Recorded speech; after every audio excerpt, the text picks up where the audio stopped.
Hello and welcome to my presentation on how to set a survey up using Moodle. I'm using the cohort Moodle that Abby kindly set us up with, and just in case it looks different to something that one of our cohort are using, I'm going to start straight from the beginning. So I'm going to select my name and my courses, and I'm just going to create a Moodle survey, and that's the name of the course. So I'm going to add that as a course, and I'm just going to quickly go through. I'm just going to call it MS, short name MS, and I'm just going to quickly scroll down. I'm not going to worry with an ID number or anything of that nature, nor a course summary, because we just simply don't need it for this presentation. So I'll save those changes, and we'll be able to enroll. I'm going to enroll myself as a user, just so that I can complete the survey that we set up. Enroll. And I will finish enrolling the users. From here, all I have to do is find my home page, and then we will be able to see the course, the MS course that I set up, and have a look at actually setting the survey up within that. So here we are. We're back to my home page. I can now click on the course that we set up, and it will enable us to do a few things. Okay, first of all, you'll notice that I haven't turned the editing on yet. As soon as I turn the editing on, I'll have a lot more options as far as setting up the course goes. Once it's on, I can see that straight away I can add resources, or I can add an activity. A survey, of course, is going to be an activity.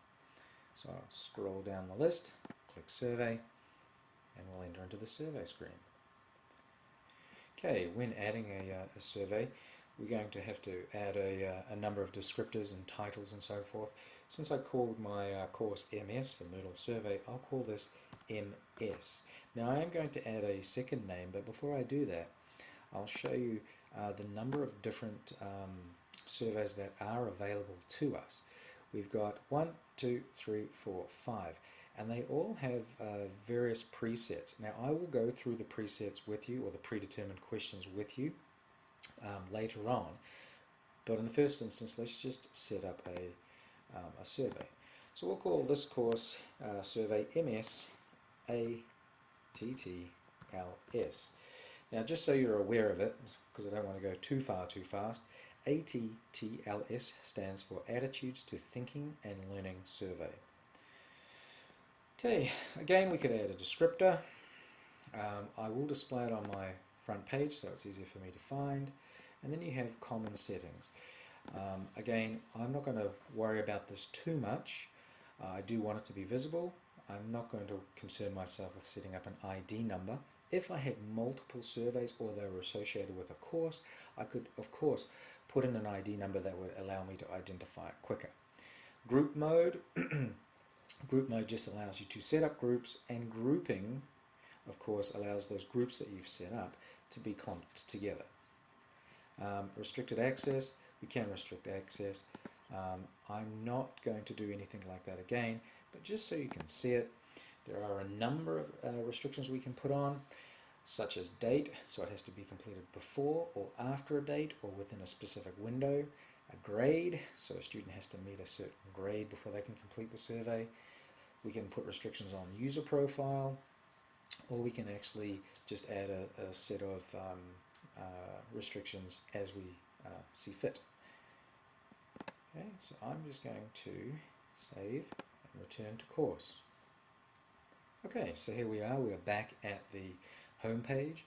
This is going to allow us to edit various aspects of the survey itself. The little pencil here, if we click it, it just allows us to edit the name of the course. Editing button over here, if we click that, it allows us to move the menu bars and so forth around. However, we're going to just go straight in and have a look at this survey. MSATTLS, this is the one that we set up. Now you recall that there are 5 predetermined types of survey that we can set up. The instructions are very clear. We just simply have to go through and complete it like any other survey. Okay, so here it was a 20 question. It already has 20 predetermined questions, and it enables us to obviously select what we want to do. Okay, there are obviously 5, it's a 5-point scale, strongly disagree to strongly agree. In evaluating what someone says, I focus on the quality of their argument, not the person who is presenting it. Okay, so again, regardless of my position here, I'm just going to quickly go through and complete the survey by clicking the radio buttons. Okay, so I've completed the survey, answering all 20 questions, and I'm simply going to click to continue. And we're done. Thank you very much for answering the survey, Robert, and we can keep on continuing. So by clicking on the survey title itself, it brings me through to the summary page. This, of course, is the summary page reflecting what I've done. There's my name right there. There's the class average. It says that there's been one person that has completed the survey so far. And so we can start to analyze the results. If I actually click on the red bar that says the survey results, it'll give me the summary. Now, of course, because I only enrolled myself, I am the summary, so it only reflects the answers that I've got. But all in all, a very powerful tool to survey your course. Looking at the 5 survey types, we began with the attitudes to thinking and learning survey. As you can see, as we went through it, very simple to set up. The questions are already predetermined. There are 20 in total. You simply go through, or the user goes through and clicks the appropriate response by highlighting the radio button. The others are very much the same. The COLS, or the Constructivist Online Learning Environment Survey. The difference here is they broke the questions up, or the statements up, into 6 scales. In other words, they broke them up into 6 distinct groups. How relevant is online learning to students? Does the online learning stimulate critical reflective thinking? Do students engage online in rich educative dialogue? How well do tutors enable students to participate in online learning? Peer support is provided by fellow students, and do students and tutors make good sense of each other's online communication? Looking at the COLS actual, the only difference between this, the preferred, and the actual and preferred is the direction given in the introduction. The introduction on the actual asks students to focus on their actual experience within the course.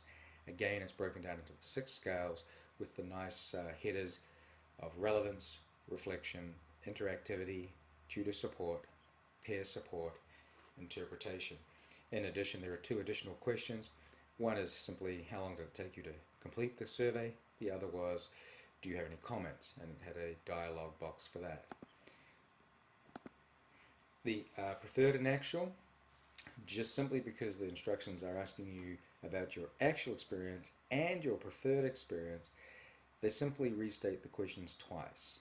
So instead of 24, there are 48 questions, exactly the same as the actual we just looked at. Finally is the preferred, and again we're back to 24 questions, 6 scales or groups. Nothing has changed, just the instruction saying or asking you to focus on your preferred or ideal experience. Finally is the critical incident. This is the one that I mentioned earlier. It's simply 5 questions requiring a typed response.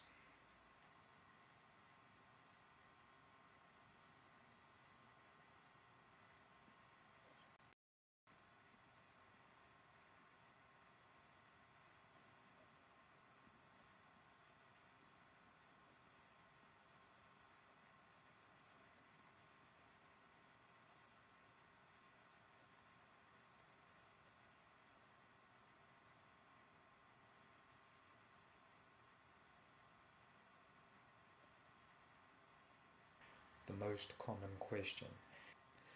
So the first question that came to mind when I was going through this and getting further and further into it was, can I create a custom survey? The short answer is no. The Moodle survey module just simply has the predetermined or preset questionnaires that we have already gone through. You can, however, create a workaround using other modules within the Moodle system. The one here, as they state, is the feedback module, which is a hidden module, and the other one is to create a questionnaire using the questionnaire module.